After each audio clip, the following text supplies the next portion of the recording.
tous. Je voudrais commencer par remercier Mobility Shaker pour cette invitation. Je suis ravi d'être ici. Mon nom est François Silion. Je suis le directeur du Centre de technologie avancée, donc le centre de recherche d'Uber Elevate. Et je vais vous parler aujourd'hui d'une question qui est comment intégrer la mobilité urbaine aérienne dans une offre de transport existante. Alors, je vais peut-être commencer par vous dire ce qu'est Uber Elevate. Uber Elevate, c'est un petit peu une start-up à l'intérieur d'Uber qui s'intéresse à ajouter des modes de transport aérien sur la plateforme Uber. Donc, la plateforme Uber, déjà aujourd'hui, intègre un certain nombre de modes de déplacement qui vont du VTC, donc de la voiture avec chauffeur, au transport public, en passant par des trottinettes, des véhicules de location, etc. Et donc, on s'intéresse à ajouter une modalité aérienne. Et je vous ai mis ici la devise d'Uber Elevate, alors c'est en anglais, hein. En français, ça donnerait le fait qu'Elevate essaye de tisser, donc d'intégrer de façon très fine dans la plateforme Uber, everyday flight, donc la possibilité de voler quotidiennement.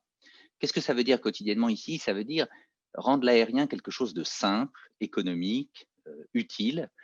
Donc, quand je dis simple et économique, c'est-à-dire qu'il ne s'agit pas de dire on va faire du transport de happy few, des ultra riches ou de quelques personnes qui ont vraiment de gros moyens financiers et à qui on va offrir quelque chose de très avancé technologiquement, mais que la plupart des gens ne pourront pas utiliser. Un autre point important, c'est de déployer cette offre à bon escient, c'est-à-dire c'est pas parce que la technologie existe qu'on va vouloir essayer de remplacer tout un tas de moyens de transport par l'aérien. Il s'agit de le faire là où l'aérien offre des avantages décisifs et là où il offre le moins d'inconvénients et de nuisances. Alors, pour illustrer ça avec un exemple, je vous montre ici une petite animation qui est un exemple de ce que pourrait donner la comparaison de différents modes de transport. Alors, c'est un exemple qui utilise la région autour de Sydney, en Australie, pour une raison simple, c'est que c'est un très bon exemple parce que donc Sydney, il y a une baie, il y a une côte qui est très découpée. Et donc, si vous voulez aller depuis l'autre côté de la baie jusqu'au centre de Sydney, jusqu'à la gare centrale de Sydney, soit vous allez devoir conduire sur terre, et donc vous allez utiliser les infrastructures des ponts, etc., qui passent entre les différentes presqu'îles. Mais là, vous allez avoir beaucoup d'embouteillages, typiquement aux heures de pointe. Soit vous allez le faire avec un ferry, donc vous allez traverser la baie, et là, c'est pas très rapide, et puis vous allez arriver à un port, et il va falloir ensuite vous connecter sur un autre moyen de transport. Ou alors, vous pourriez, aujourd'hui vous pouvez le faire avec un hélicoptère, mais vous pourriez prendre une modalité aérienne. Et donc cet exemple est particulièrement bien choisi puisqu'on est dans un cas où il y a peu d'autres options, en tout cas pas d'options qui soient comparables. On voit bien que si on peut voler sur des sujets de plusieurs dizaines de kilomètres, on va évidemment gagner beaucoup de temps si on vole mettons, à 200 km/h. C'est aussi un bon exemple parce que si vous volez au-dessus de l'eau, typiquement, vous n'imposez pas de nuisances visuelles, sonores ou autres en passant au-dessus des maisons des gens. Voilà. Ce qu'il faut bien comprendre, c'est que l'idée, donc, c'est d'avoir une offre qui est quand même abordable et accessible et qui est déployée à une échelle suffisamment grande pour qu'elle puisse être utile à de nombreux citoyens, de nombreux habitants d'une zone urbaine. Pour autant, on ne parle pas du tout de la voiture individuelle aérienne. Hein. On ne parle pas si vous avez vu le film Le Cinquième élément, on ne parle pas de transposer dans la troisième dimension les embouteillages qui existent aujourd'hui au niveau du sol.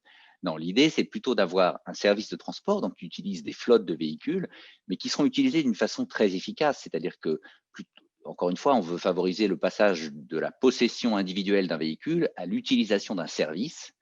Et là, pour ça, il va falloir évidemment optimiser l'usage de ces flottes de véhicules, partager les vols, hein, c'est-à-dire s'assurer que chaque vol fait le plein, disons, de passagers, et pour ça, combiner les trajets de différents passagers dans une optique évidemment multimodale. Donc, multimodale, c'est ce qui est illustré sur la petite animation que vous avez là, où l'idée est qu'un vol va décoller, comme vous le voyez ici, d'une station, d'une gare aérienne jusqu'à une autre gare aérienne, et avant et après ce vol, chacun des voyageurs va avoir une connexion la plus fluide et la plus simple possible, bien sûr, grâce à la plateforme Uber, avec un autre mode de transport.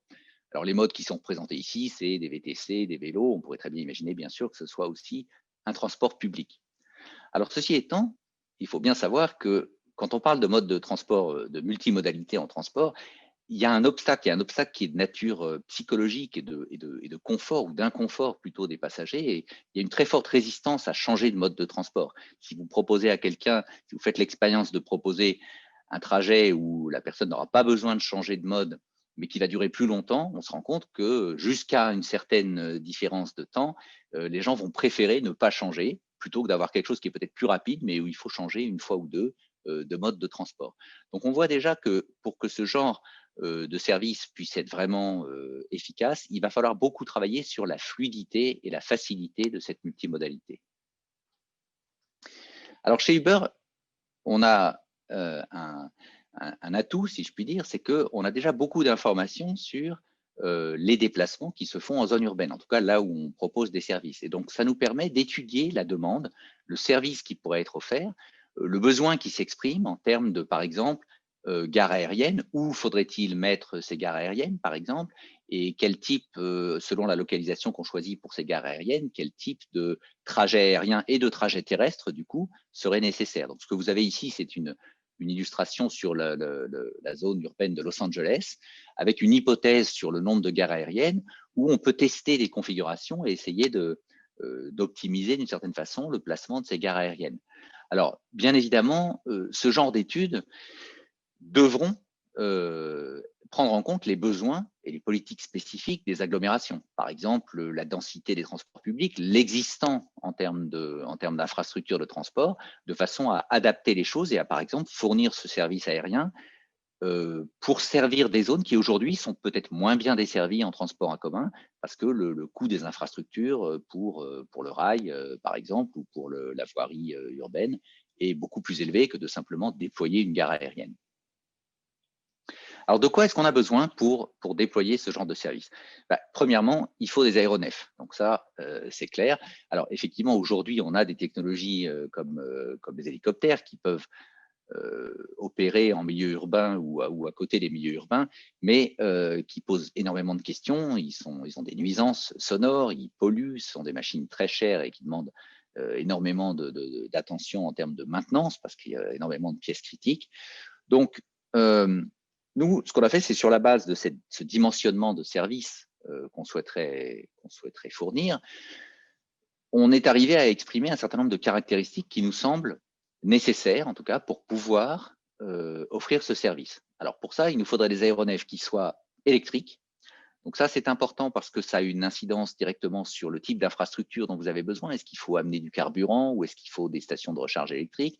Ça a aussi des influences indirectes sur le bruit, par exemple, et le design de ces appareils qui permet d'agir, notamment en particulier sur le bruit, mais aussi sur la sûreté et la facilité de maintenance.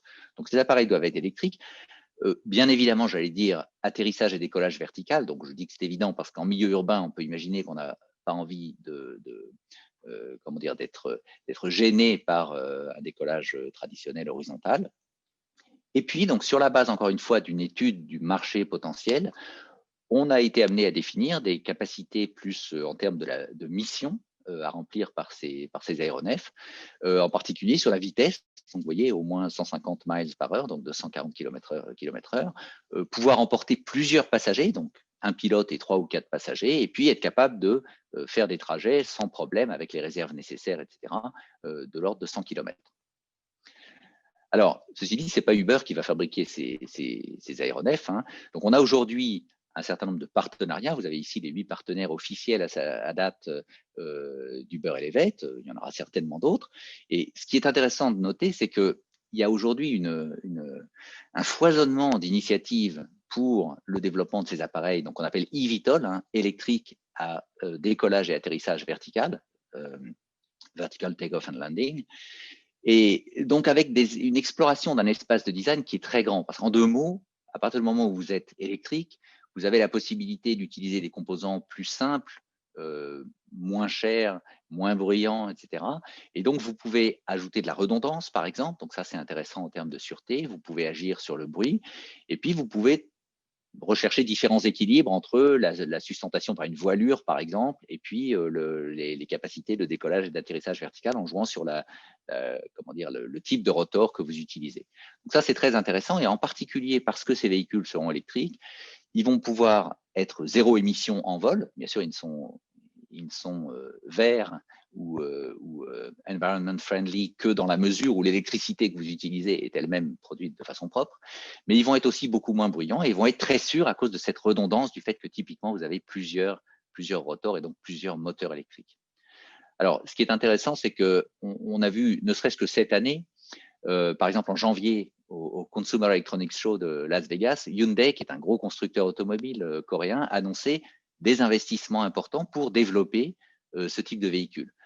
Un tout petit peu plus tôt, il y a exactement un an maintenant, en décembre de l'année dernière, c'était Joby, donc une entreprise américaine, qui faisait état d'un investissement fort de Toyota, donc autre constructeur automobile, dans cette entreprise.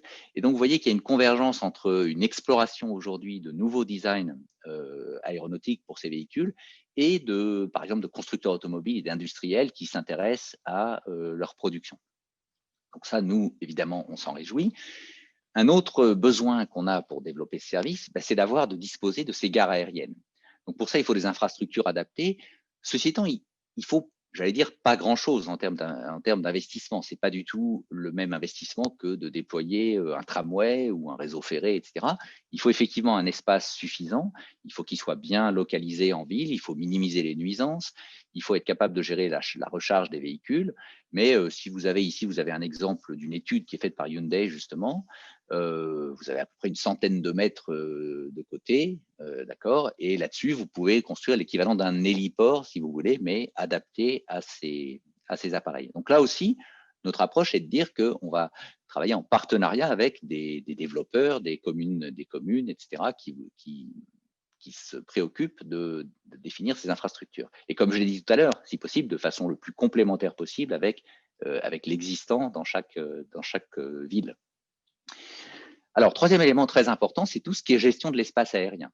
Donc ça, c'est juste pour vous rappeler que des éléments essentiels de la sûreté aujourd'hui, évidemment, c'est de gérer explicitement et avec des procédures très formalisées tout ce qui est mouvement dans l'espace aérien. Donc, il n'est évidemment pas question de réduire la sûreté qui est aujourd'hui à un niveau extrêmement élevé, mais le volume, la densité, le nombre de vols vont augmenter fortement au-dessus d'un espace réduit, si on part sur cette mobilité aérienne. Donc, il faut plus d'automatisation ou en tout cas d'assistance au contrôle aérien. Et donc, il est intéressant de noter qu'aujourd'hui, Airbus, Boeing, César, qui est l'organisme européen qui s'intéresse à l'harmonisation du contrôle aérien, disent tous qu'ils veulent voir converger finalement les techniques un peu automatiques qui sont utilisées aujourd'hui ou en développement pour les drones ou pour cette mobilité aérienne avec la gestion de l'espace aérien plus classique. Alors, pour finir, je voudrais dire quelques mots du fameux centre de recherche qu'on a créé l'année dernière à Paris. Pourquoi est-ce qu'on a créé un centre de recherche et pourquoi en France?